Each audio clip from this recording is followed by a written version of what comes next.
Welcome to the Retirement Cafe's YouTube channel and the recorded conversation between Neil Bage from Behavioural IQ or BIQ and the Retirement Cafe audience who joined us for a virtual Retirement Cafe meeting last Friday. Behavioural finance, or the way we behave as human beings, has interested me for a long period of time. And one of the books that I mentioned in the conversation was a book by Dan Ariely, Predictably Irrational, The Hidden Forces That Shape Our Decisions. And his stated goal by the end of his book is to help you fundamentally rethink what makes you and the people around you tick. I hope to lead you there by presenting a wide range of scientific experiments, findings and anecdotes that are in many cases quite amusing. Once you see how systematic certain mistakes are, how we repeat them again and again, and I think you'll begin to learn how to avoid some of them. Neil Bage is company BIQ, in essence, is trying to help people understand the way they make decisions and possibly how they could be acting slightly irrationally or possibly irrationally before making absolutely kind of logical decisions. You know, we all make decisions on our emotions, and I think it's very insightful if we can get some deep understanding of how our decision-making process unfolds. Hope you enjoy the conversation. I certainly did, and leave me a comment if you'd like to know anything more. I'm really pleased this morning to be joined by Neil Bage, who runs a company called BIQ. And you can find their web address, biq.co.uk. And he's an expert in behavioural insights. So welcome to the Retirement Cafe, Neil. Thank you for having me. It's an honour to be here. Now I know you're not very far from us. Actually, you're on that tropical island, the Isle of Wight, there, aren't you? I'm on the west side of the Isle of Wight, which is at the best of times where I live is quiet. This obviously now it is deathly quiet, and it was we had a really strange weekend last weekend, Easter weekend, which is typically the busiest weekend on the island, especially with the weather we had. And my wife and I and our little dog went for a walk on the beach, and it was sand and seagulls. It felt apocalyptic. It really did. Really strange. Quite moving actually, strange times, but it'll pass and things will get back to normal soon, hopefully. Absolutely. So Neil, obviously we've known each other for a while, and we've chatted a number of times about the great work that you do. For the audience today, can you explain a little bit about who BIQ are and what you do and why you do it, I suppose? Yeah, absolutely. I'd love to. So let me kind of take you back. So BIQ is a behavioral insights company, which sounds quite grand and meaningless, actually. So let me tell you what the background to the business quickly. I won't dwell on that because that gives you an insight into what I mean. So I have worked in financial services for 20 odd years now, and I've always worked with the kind of the client, the end client, people on this call. And one of the things that's always struck me is that when this industry deals with people, they assume that people have either a certain level of knowledge, a certain level of technical competency, that they understand the language we use, and ask you to make decisions on the assumption that you are absolutely perfectly attuned to what's going on and therefore can make a decision.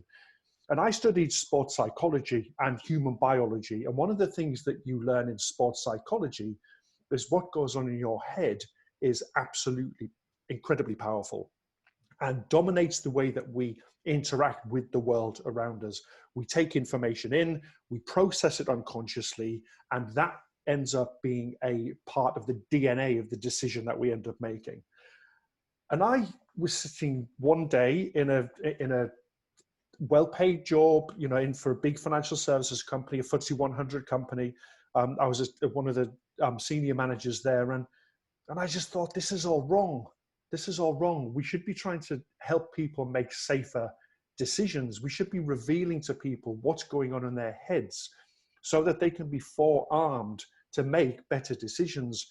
And then that's not to say people don't make good decisions, but what I'm saying is when you wrap money and financial decisions around that, it can create an inner conflict where we know we have to do something, but we sometimes struggle to find the path to make the right choice. So I left my job. I quit my job and set up a company, self-funded for a couple of years, and that was interesting, with the ambition to do exactly that, to figure out a way of allowing anybody to go through some kind of process where it reveals to them in black and white the unconscious behaviors that are going through their brain when they are making decisions. And this links to two things: what psychologists will call heuristics, which are shortcuts that we take when we are processing information, and our behavioral biases, which are in essence the filters we apply to the information that we receive to make a decision. Now, what you find is that the way that psychologists test for behavioral bias is typically in a lab. They get people in, they spend a day with them, prodding and poking them and asking them questions, and in some instances wiring them to electrical tests to see how far they behaviorally will go. And then they say, okay, we understand your behaviors. Well, of course, we can't do that. What I wanted to do is I wanted to be able to put those tests, take them out of a lab and put them in an iPhone or a mobile device. I wanted anybody to be able to pick up their phone and play a game that revealed the same behavioral biases that were being revealed in a lab by people in white coats. So are you saying, Neil, that we are making silly decisions? No, we make decisions that we genuinely believe will serve us will serve our interests and are aligned to our values and our guiding principles. But what happens is when we get bombarded with information, that information can distort our reality without us realizing it's being distorted. So let me give you a really quick example. Right. There is a behavioral bias called framing. And framing is where you make a decision based on how information is presented to you, as opposed to the underlying facts or the full picture. So if I said to you, to everybody on this call, do you reckon you could retire on 70% of your current income? And most people would go, oh, possibly. And research plays this out. Most people believe that they can. I framed that in a very particular way, because I could have asked exactly the same question like this. Do you think you could retire on a 30% reduction in your income? Now that question changes the way that we process the information, because one is framed in a positive and one is framed in a negative. And we have a tendency as humans to focus more on the negative than we do the positive. So it's exactly the same question, but how I frame it, that information goes into our head, it goes into our unconscious processes, and then as it's pushed out in the form of a decision, we aren't aware that we've allowed the way the information was presented to us to infiltrate itself into the decision. So we are genuinely making decisions based on what we believe to be true and valid and reasonable, without realizing that these unconscious processes are interfering with the way that we see the world. Does that make sense, Justin? I think Justin's just, for some reason, dropped off. So I think he's just trying to rejoin now. So hopefully he'll be back with us in just a minute. I'm guessing he just got bored with my answer and thought, "What? I'm going to go." But so I'll just keep talking. So basically, framing as and that's just one behavioral bias. There are hundreds of these things. And if I kind of take us all to where we are today, you see this in the news all the time. What we are hearing about what's going on in the world, depending on where you get your news from, is often framed in a way that the reporters want us to absorb that story. And if we just accept these stories as the source of fact, we can get into a place where we end up making decisions on misinformation. It's why, for example, with the current virus, my source of information is the UK government, the World Health Organization, and anybody who is giving me factual evidence-based information. That's it. Social media is not where I get my information from, because that is just full of noise, and it's framed, and it is highly emotive.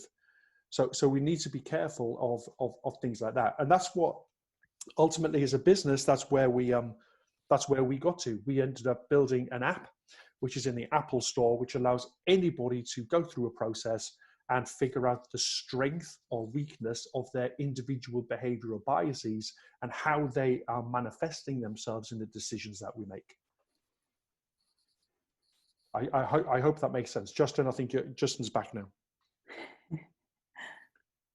Oh, just unmute myself. Thank you, Neil. Sorry about that. For some reason, Don't worry. I kicked myself out of my own meeting, which is quite remarkable. Maybe behavioural biases were coming to play. So, Neil, I've done a lot of reading around this, and there's an aspect of if we all made decisions kind of in a pure economic way, we would all possibly drive very sensible cars. Mm-hmm.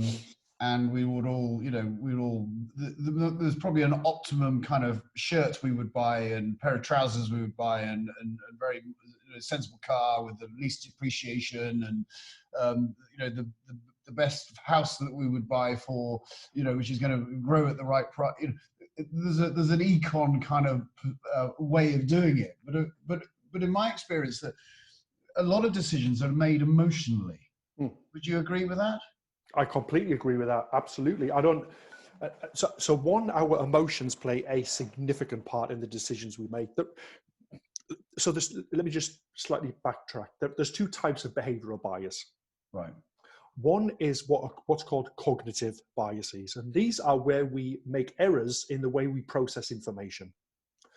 There is another type of bias called an affective bias, which is where we make a decision which is driven and affected by our emotions.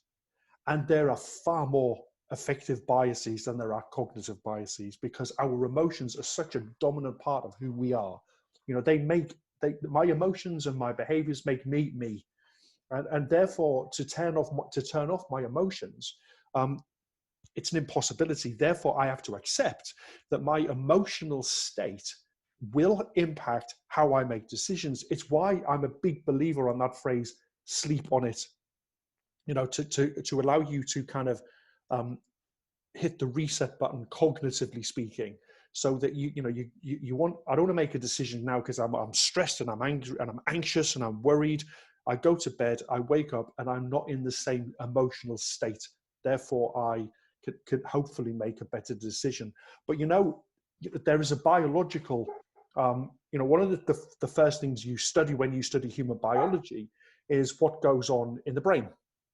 And especially when you're studying sports psychology alongside that. And one of the things that happens in everybody, so everybody on this call, it's a human thing, is when we sense fear or anxiety, when we are in a state of fear, anxiety, worry, or stress, what happens is there's two parts to the brain. Two parts, one called the amygdala and one called the hypothalamus.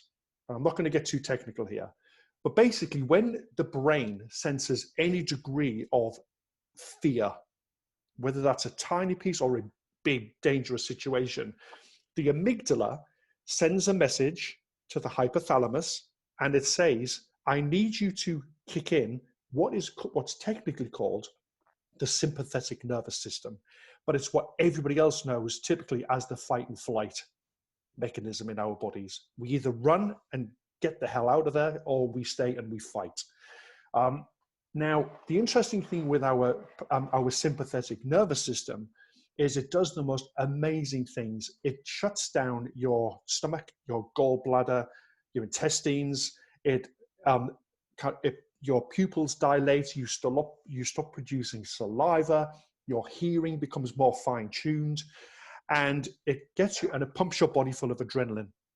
But one of the other things it does is it inhibits, or it temporarily shuts down, your prefrontal cortex, the part of your brain sitting right at the front, which is where we reason and make decisions. which means in a heightened state of anxiety or stress or worry, we can't make, in speech marks, clear-headed decisions because our biology doesn't allow us to. We need to be in a state where our parasympathetic nervous system, which is where we're at rest, is absolutely activated, where our bodies and our brains are functioning at full capacity.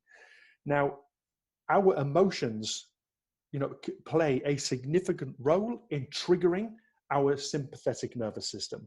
So if I'm in a heightened state of emotion, I can very quickly flip into anxiety or fear very easily, which is triggered by my emotional state, and therefore get into a place where I'm not in the best position to make decisions. So it's a double whammy. I have my emotional state playing, my psychology playing out, my emotional state, and I have my biology playing out in the form of my fight and flight mechanism. So, we can get into a state of a messy state quite quickly, and our emotions play a significant role in that. Yeah. And of course, with our current circumstances, I mean, we're globally facing this pandemic, and,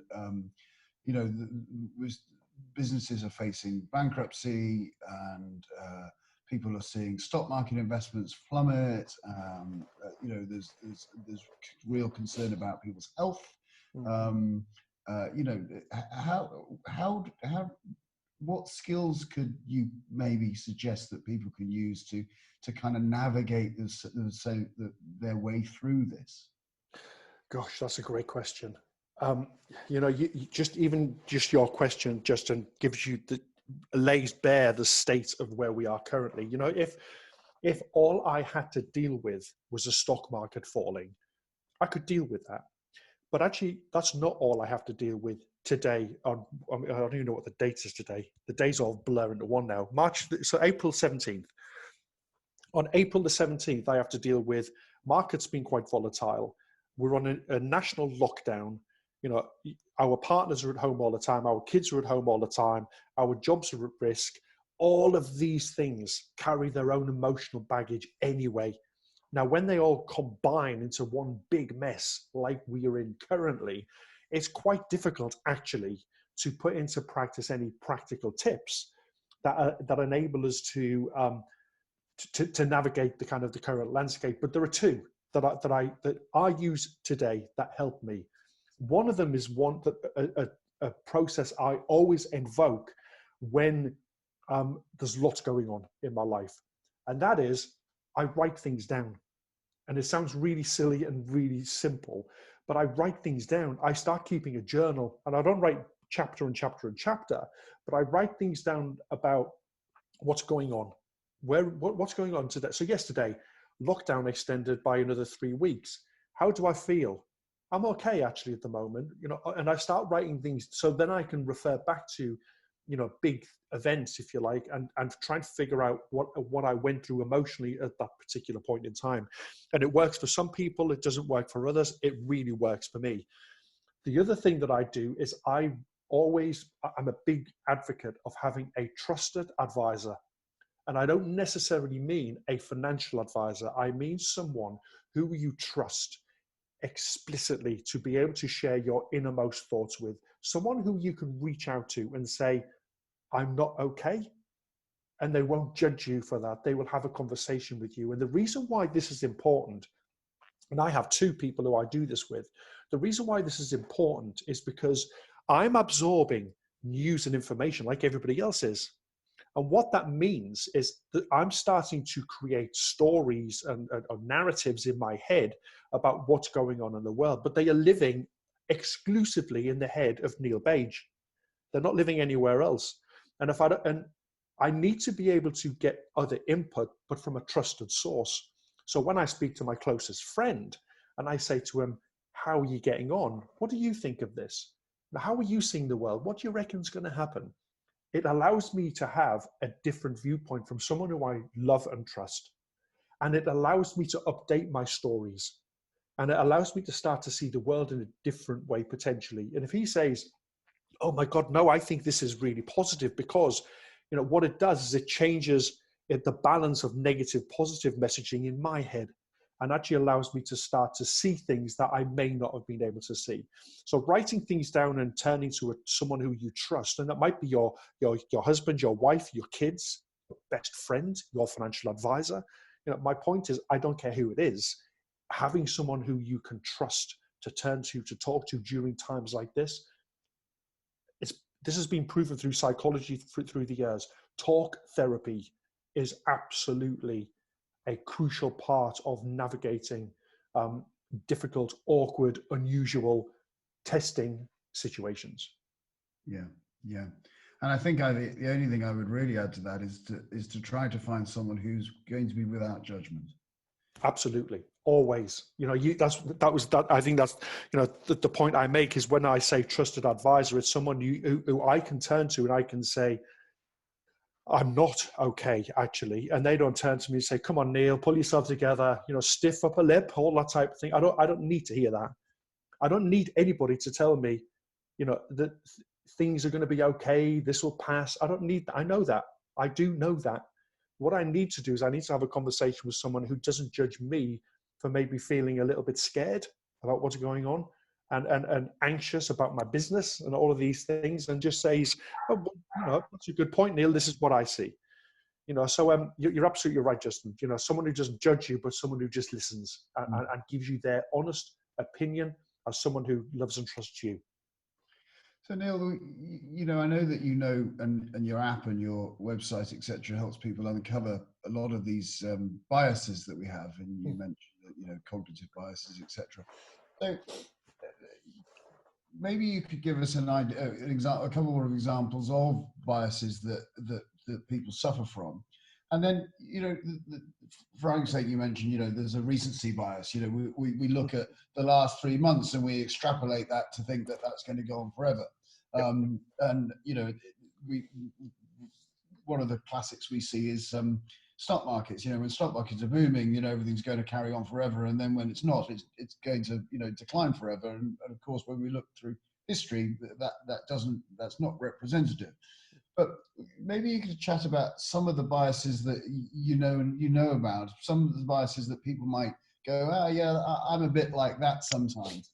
But what I'm really interested in, even if we understand our cognitive biases or emotional biases that we get, even if we understand it, does it then help us make better decisions? So let me answer the second part of that question first. Okay. Awareness of your behavioral biases doesn't in itself mean that you will make better decisions, right? The same way as we all know that eating too much fat and salt in our diets isn't good for us, yet we still eat food that has fat and salt in, right? We know these things. It doesn't mean that we put them into practice. That's true for all walks of life. It's true for behavioral bias.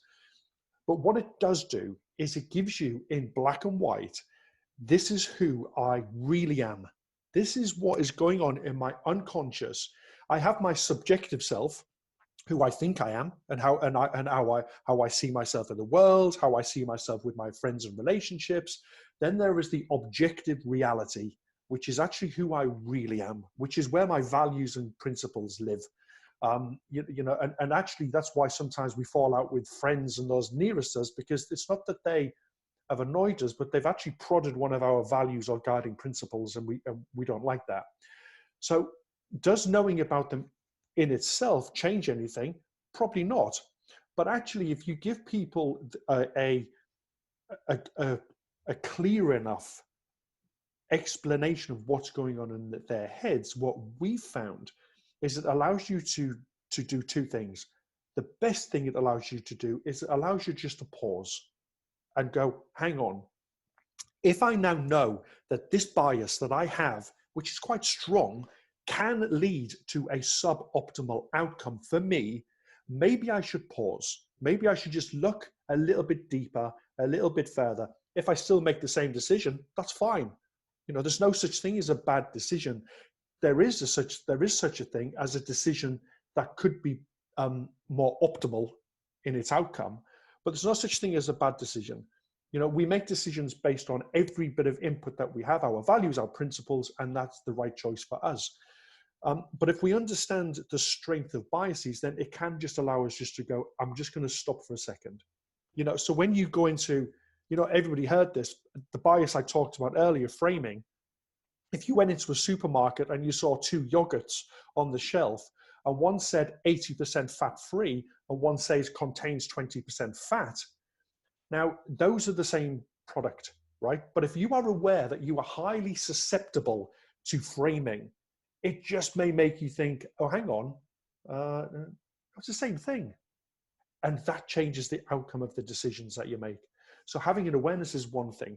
But when you understand the strength of those biases, not only does it allow you to pause, it also allows you to do what is called, put in place a commitment device. And that's not actually a device. It's a process whereby you change a habit. That means that you have to pause, that you don't just make a decision based on what you're hearing. You have another process. So for the best one to give you an example is if you were trying to quit smoking, give your cigarettes to somebody else, and you have to ask them for a cigarette. That little step extra has been evidenced, has been proven to help people get on the right path to quit smoking, just by saying to someone, can I have a cigarette, please? As opposed to pulling them out themselves. So understanding about them is one thing, but actually, you need to then consciously say, that's me, that's fine, I get who I am, I'm going to do something about it. Does that make sense? Yeah, Cool. And then going back to the first part of your question, we're doing this back to front. So I've talked about framing. Let me tell you about what is known, and this is very relevant today, what psychologists refer to as the mother of all behavioral biases.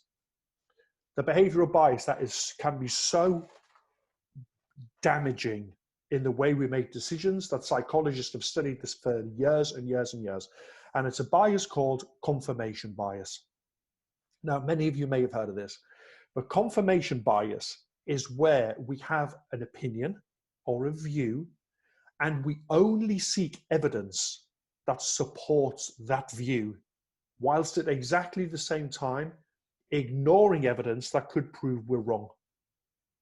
So, and there are many political examples I can give you. I'm sure the one has popped to everybody's mind where confirmation bias was rife. But of course, when we're making decisions, if I have an opinion or I have a view, it's not a fact. And I need to make decisions based on fact. And I need to make decisions based on evidence. So if I think that, let me give you it's an untrue example of me. Just assume I believe that global warming isn't real. I think it's a hoax, right?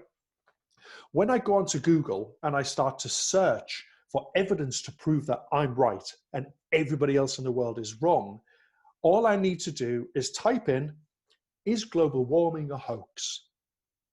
And I will get returned on Google a whole raft of articles that play to my bias.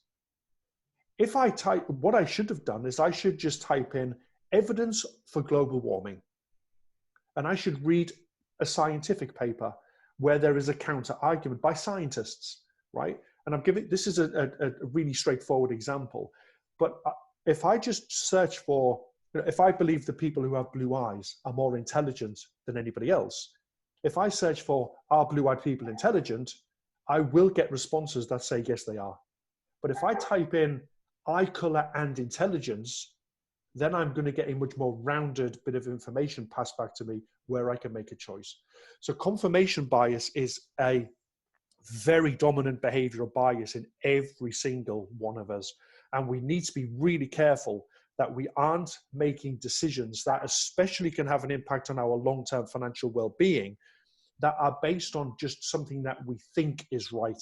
It should be based on something that we know is right, because that's where we get into a place of making decisions that will have the right impact on us. So that's framing. We've done confirmation bias. I could talk about this for like hours and hours and hours, right? So let me tell you about one that is really relevant as well now, which is called action bias. So action bias is where we feel that we have to do something. So the stock markets are falling, and they're falling, and they're falling, and you feel like, I've got to do something. I can't sit back and do nothing. I've got to do something. And often when action bias kicks in, the outcomes have been proven to be more than suboptimal. People will just do something and then sit back to something you said, Justin, about the emotional comfort. They'll sit back and go, I now emotionally feel better because I've done something. But it doesn't mean that the action they've taken will be beneficial to them. And that may see them coming out of the stock market at the bottom. And then as the market rises, thinking, oh, I've got to do something again, I'll go back in, and going back in at the top. So action bias is a really powerful bias. I'll share with you a piece of really interesting research. Trust me, it's interesting. City University in London carried out this research. They did an analysis of English Premier League goalkeepers. And they looked at every penalty that was taken over a 10-year period, I think it was. And they plotted on a chart the position the ball ended up in on every one of those penalties. And they mapped that to where the goalkeeper moved to when the penalty was taken. And they found empirically that if a goalkeeper stands still and does nothing, they will save 70% more penalties. And yet, because they are fueled with an action bias, they can't stand still, because that looks like they're lazy and they're not doing their job. They have to move. And the outcome is they save less penalties. So action bias is quite, it's quite a dominant emotional trigger in us, just to, I've got to do something. I can't do nothing because I'm lazy. But I'll finish off by saying something I said on a call the other day. When you make the conscious effort to not do something, you have been through a cognitive process, which is actually taking action. Your action is to not take action. So we shouldn't confuse inaction with being lazy. It actually takes conscious effort to not do something. So, understanding when and when to apply this will benefit you from a decision-making process. That's three. Brilliant. No, that's brilliant.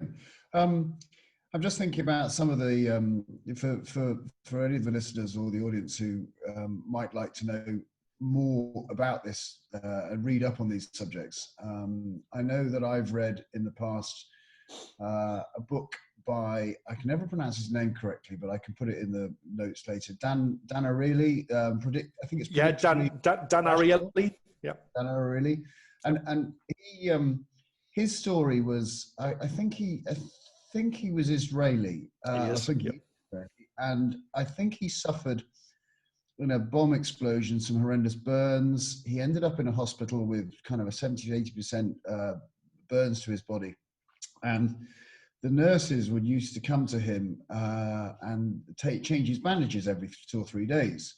And they would take the bandages off very quickly.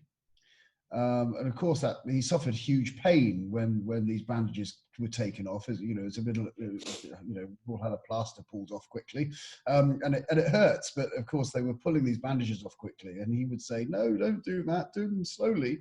And they would say, "No, we know best. We've been doing this in nursing for so long, etc., etc." And they do it very quickly. Anyway, eventually he recovered, and he ended up in America, and he became a doctor and a psychologist and all the rest of it.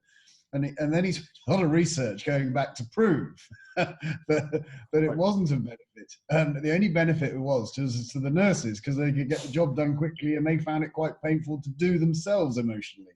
And he actually illustrated that it's more painful pulling a bandage off a burned body than it is doing it quickly.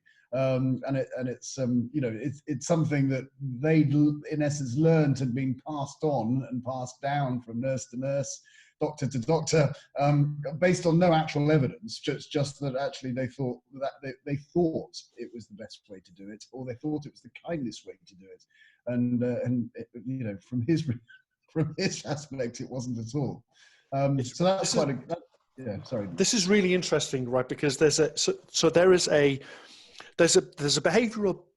It's a cognitive bias.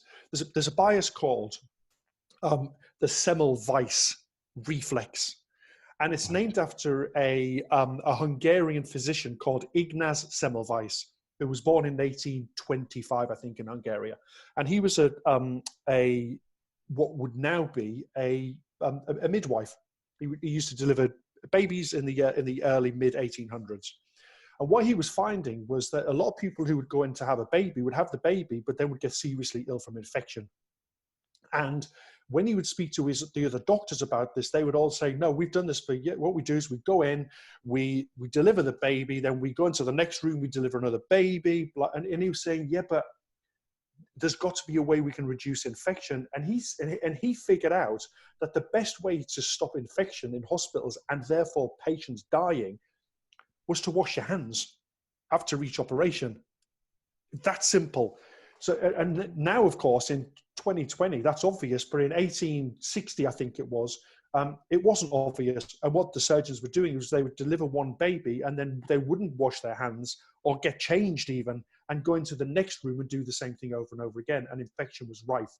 And what the research found when this was looked into was what you've just said, Justin, that actually the norm amongst the medical community was this is how we do this. And it took someone like Ignaz Semmelweis to say, this isn't true. And what happened was he pushed and pushed and pushed so much that the medical director of a hospital in 1878 decided to build in a process of every surgeon washing their hands after every operation and before every operation. And infection rates plummeted downwards in the right direction. And it became a universal norm that surgeons then started to wash their hands. And it's now the norm, obviously, in every hospital. So it takes people, like him and like Dan Ariely did to say, is that right? Just because that's the way we do things, does it mean it's right? And Dan Ariely's work to prove that actually ripping bandages off quickly was actually not beneficial at all, has had more of a far-reaching impact in the medical community than I think he would have imagined when he set out on that journey. Yeah. And there's a couple of other books that that I've read in the last couple of years, which I think has impact on this type of work. There was one called Black Box Thinking. I'm sure you're familiar with that, which is all about the black box from aircraft and the information it provides for the accident investigation boards, so that they could reflect on the processes and the procedures being taken by the pilots at the time. And that was a great book, which really looked at a story of I think it was a BA pilot whose wife went into hospital to have a minor operation, and in maybe West Middlesex Hospital, something like that. Minor operation, went in with his two young girls, said goodbye to mum, was going to come and pick her up again that evening. Has a phone call at 3 or 4 o'clock in the afternoon. Your wife's now in a coma, and she sadly eventually died. And after all the grief, etc., of course, he went back into the hospital a week or so later and said, by the way, when's the investigation going to happen? And they went, well, what do you mean? And he's like, well, surely my wife's died. I'm a pilot. So we have investigations when something goes wrong. What are you going to do? Well, it's just one of these things. This is just the way it is. And he's like, well, that can't be right, surely. And it turned out, or it transpired, that the whole story was that the anaesthetist had tried to give her an anesthetic, and they obviously have to put a tube in to keep the breathing and the airway open. They didn't manage to do that correctly. She ended up losing, not getting the right oxygen into her body. We ended up with 3 consultants trying to get this tube down her, couldn't do it. The nurses stood there because she'd spotted what was going on and had come along with I can never say this word, it's the tracheotomy kit. The thing when they put something through here and they get the airway going when they've blocked the airway. And she stood there going, I'm ready for it, because the oxygen levels are so low now. you know, I know you're going to turn to me and go, we've got to get an airway in this way. And they didn't. They just kept on trying to get this airway in. And eventually, of course, she suffered, sadly, very sadly, brain damage because of the lack of oxygen, and then died. But the lessons learned from the processes, and actually when they reflected, and he brought in a whole procedure across the world now that actually after every something going wrong in a medical procedure now has to have a full investigation. This is relatively new. I mean, this is within the last 10 years. And you kind of go, well, that's crackers. Why wasn't that happening before? But again, I think it's just another example of behavioral biases, people acting under pressure, not standing back and going, okay, so what do we now do? Or even having a procedure to kind of follow that, yes, I'm emotional about a circumstances at the moment. If I'm emotional, how do I now react? Can I follow some kind of set procedure that I've thought about? Or this is what I now do when this circumstances presents itself?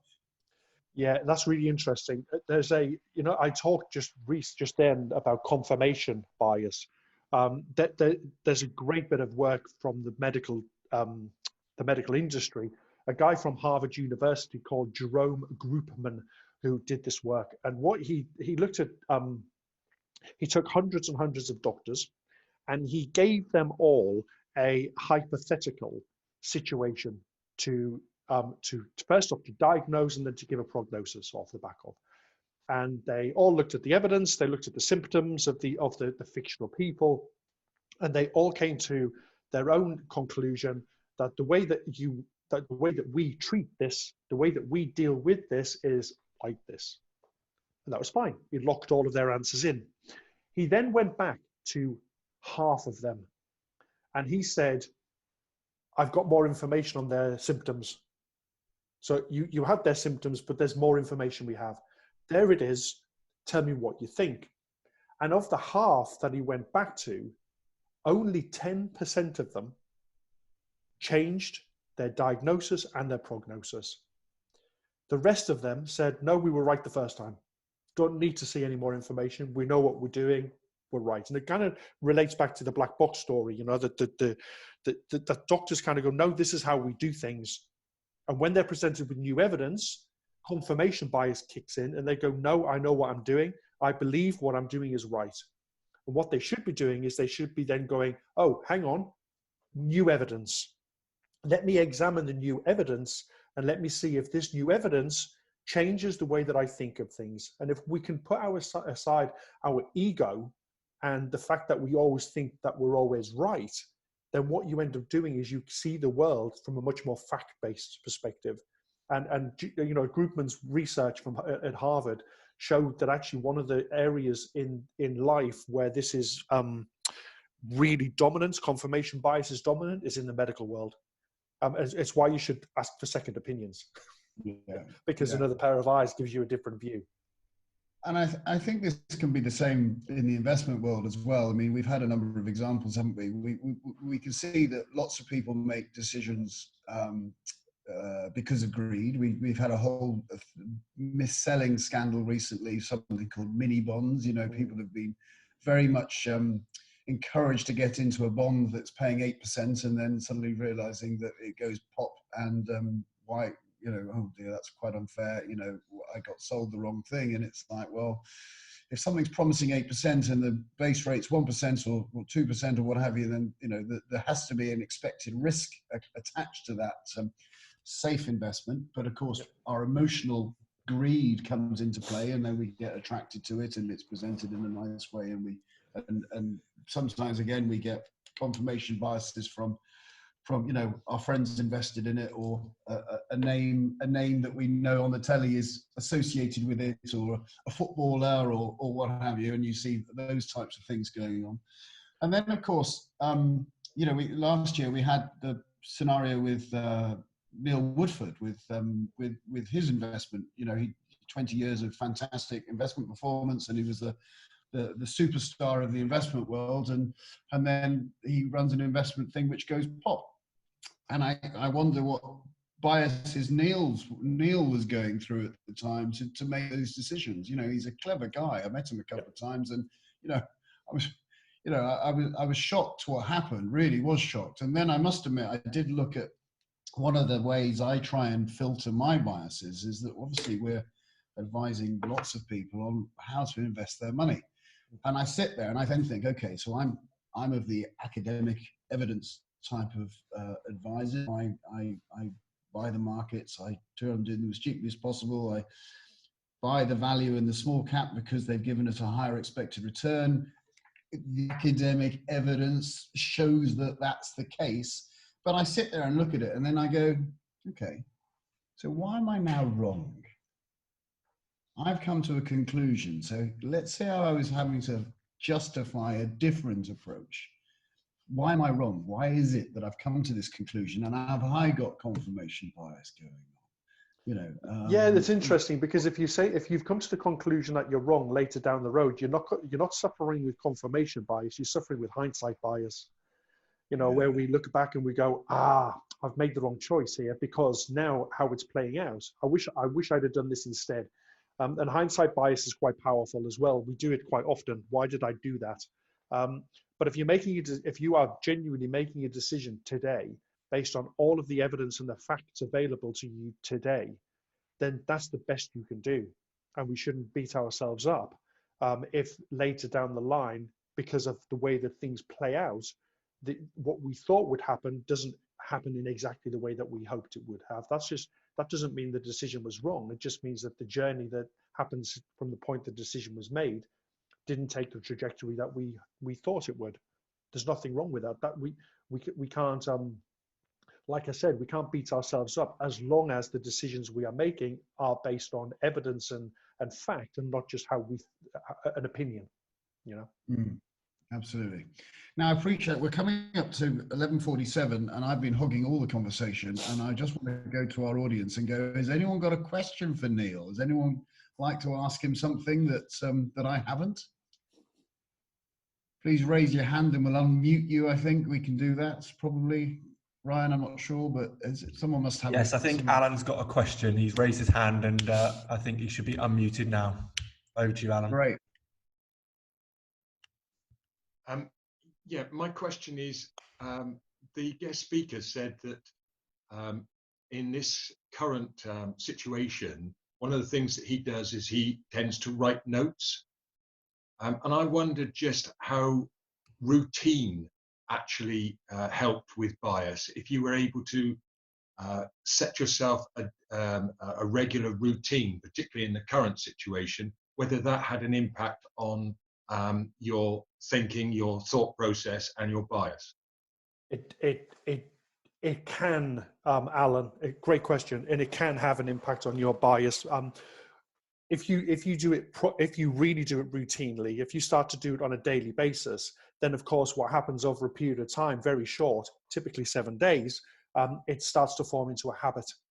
And when we start creating habits like this, they can have because it's conscious and it's in front of mind, it can have an impact on how we then process information, and therefore have an impact positively, hopefully, on our behavioral biases. But the thing that we need to remember about our biases is that, you know, like I said earlier on, they're not right or wrong. They make us who we are. And that's the beauty of being a human being. That's why I love doing what I do, because everybody is different and everybody is unique. But actually having a framework, that sounds terribly academic, having a framework to make better decisions and building in habits that allow us just to see the world in a slightly different way has been proven to be much more beneficial. So, you know, when I said at the top of the chat that I write things down, I don't do that religiously. What I do is, I did it yesterday because the new lockdown was announced. I wanted to go back and look at that at some point and try and figure out how I felt, because one of the things that we know from the field of psychology is memory recall is in essence a best guess of what happened. We can't recall memories with any clarity and real detail. We just can't do it. So we create the narrative of a memory when we recall it. Whereas if I can go back to a book So if somebody says to me, how did you feel during the lockdown when the second lockdown was announced? I can't remember how I felt, but if I can read in black and white how I felt at the moment, it'll allow the memory that gets recalled to be a little clearer. And then that allows me to use that information to make decisions in the future. So that's a very long-winded answer to your question. But yeah, if you start to do things that become habitual, then they can have an impact on how you process information and then arrive at a decision. Brilliant. Thank you for that. Yeah. Anyone else? They're all stunned into silence. Look at that. Oh, I think Peter, maybe. Peter, have you got a question? Oh, there you go, Peter. I've taken you off mute. Thank you. I'm holding up a book cover so you can see it says The Artist's Way at Work, because this is a book I found really helpful. It has a section in it, which I expect Neil knows all about, called Morning Pages, where if you write down your thoughts first thing in the morning and you keep them to yourself, it's not something you would share with your mentor, which is what you were discussing earlier. And then you can actually see how the same thoughts come over and over again, and then you can change them. At least that's what I've discovered. And it's Peter, really worked for me. You're absolutely right. It's not. It's about, you know, I said this. I've said this already. There's no such thing as a bad decision. You know, behaviors are behaviors. Who we are is who we are, and I love that about being a human being. But there is a massive, huge benefit in having self-awareness of who you are and how you think and how you behave. And if you write these things down, like you just said, Peter, and you keep them to yourself, it's only you. It's you. It gives you an insight into who you really are. And that doesn't mean that that's wrong. It just means that's who you are. And if there's things that you are doing and thinking, and you see them written down in black and white, and you see them recurring time and time again, you know exactly where to focus your attention, as opposed to thinking, I wonder why I did that. Because that you'll never get an answer to that. Whereas if you can reference back to your morning notes and go, oh, look at this, I've had the same recurring thought 25 times now, or variations of it. And every time it's made me feel like this, and I don't like feeling like that, I now know the root cause. And when I know the root cause, I can then go through processes to change the way that I start to think. And that is hugely beneficial. Thank you. Yeah.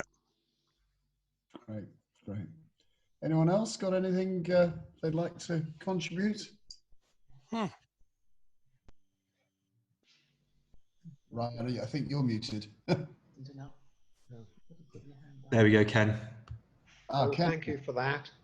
Neil, I was just thinking that back in the 1980s, there was a tremendous push on group consensus. So presumably if I put 6 people together with 6 biases, does that mean I come out with the best decision?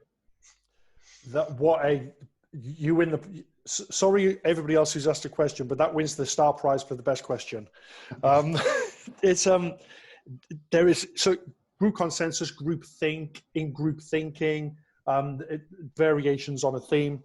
And when this was kind of first kicked off, actually in the early 70s, thinking, actually, do you know what? If you put a group of people together, then what you should get is the optimal outcome. And that was the hypothesis that was kind of posited at the time. But actually what research has shown you that that's only sometimes true. Because if you put people in this room, if you put 6 people in the room, for example, who all have strong confirmation bias, they are all susceptible to framing.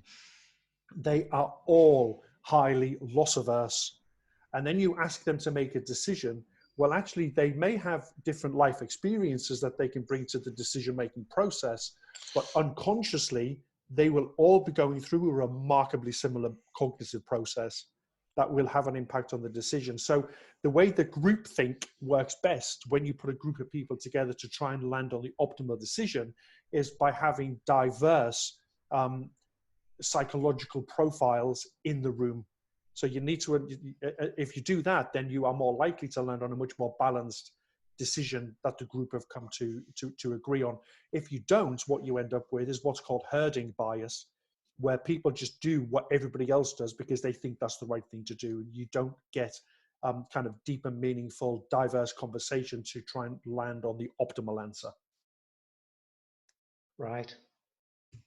It's a really interesting one, and you see it playing out a lot in think tanks when governments pull together people, and often, you know, there's a high confirmation bias in the group. So when the government put a problem to the people in the think tank, what they do is they typically get out what the government want to get out, because, you know, the people in that group are biased in many ways, and they haven't done the proper due diligence to try and find different people, different backgrounds, different viewpoints, and different unconscious behaviors.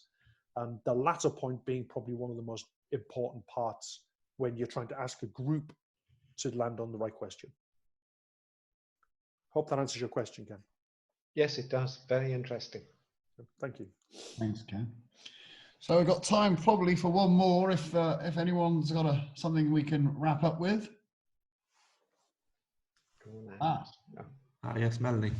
Hi, Melanie. Hi there. I've got a question for Neil. I was just thinking about what he was saying about unconscious bias. Do you think HR professionals use that kind of profiling when they interview applicants? No, but they should. I've been, you know, I worked before I did set up BIQ. I worked for, like I said to you, FTSE 100 company, and their HR department, which hired thousands of people, they employed 87,000 people around the world, and their HR process was answer a couple of psychometric type questions. We'll do a psychometric profile on you, and that will tell us everything we need to know about you. But actually, if they had an insight into what was going on in that person's unconscious thought processes, then what that would provide a much richer understanding of the person, and could probably deploy them in a much better place within the business. So one of the areas that I do a huge amount of conference speaking, which is typically for financial services. But last year I did one for at a HR conference, and I talked about the power of behavioral insight in the way we engage with people when we're trying to recruit them. And I said, I'm not a recruiter, I'm not a HR professional, but what I do understand is if you put someone into a job whereby they have to sit down and there's a whole raft of behavioral biases I could mention, but actually their unconscious behavior is completely at odds with the job that you're asking them to do, they won't perform optimally at all. They'll get bored and they will end up leaving. And actually, how's that benefiting anybody? So I think if HR professionals moved on from the psychometric tests that they typically do into a much more richer behavioral insight situation, I think the outcomes for the company and the employees would be much greater. That's an opinion, but I'm trying not to fall into confirmation bias myself here. But yeah, it's an opinion, but I feel, I'm happy to be proven wrong, of course, but I feel like there's some validity in that. Thank you, Melanie. So Neil, thank you so much for your time today. Traveling all the way from the Isle of Wight, it's been brilliant. Neil, where can people find out more about you and the work that you do? So I'm not all over social media. I'm on Twitter, at Neil Bage, NEILBAGE. Our website is beiq.com, beiq.com. You see about that. But if people want to, we are, and I'm not doing this to promote anything, but we do have currently only in the Apple Store a free app where people can just download the app on an iPhone or an iPad and just play a series of behavioral games and figure out some of their own behavioral biases. And if you go on the Apple Store and search for BEAM, BEAM, if you put in BEAM-self-awareness, you can download the app and play for free. The data's your data. We never get to see anything. And you can just start to figure out some of the stuff that's going on in your heads. And, hopefully, fingers crossed, that may make somebody on this call, when they're about to make an important decision, just pause and think before they do. That'd be mission accomplished if that's what happens. Brilliant. That's wonderful. Well, so thank you so much for your time. Thank you to everyone who's attended this morning. Always great to see you all. I've got no idea what we're doing next Friday, whether we've got a retirement cafe on there, but we'll find out. I will let you know. Obviously, we haven't got one on next Friday. No, there you go. Kathy's shaking her head. There's not one on next Friday. That means I'm doing something else the following Friday. So hopefully the guests the bar keeps getting set higher and higher. So I've no idea who we'll get for 2 weeks' time, but it may just be me, God forbid. So anyway, have a great Friday, everybody, and a good weekend. And if you can, enjoy the next 3 weeks of lockdown. We'll keep trying to do what we keep trying to do. And if you need any help doing anything or want to chat, then please get in touch. Bye for now. Stay safe. Cheers. Bye-bye.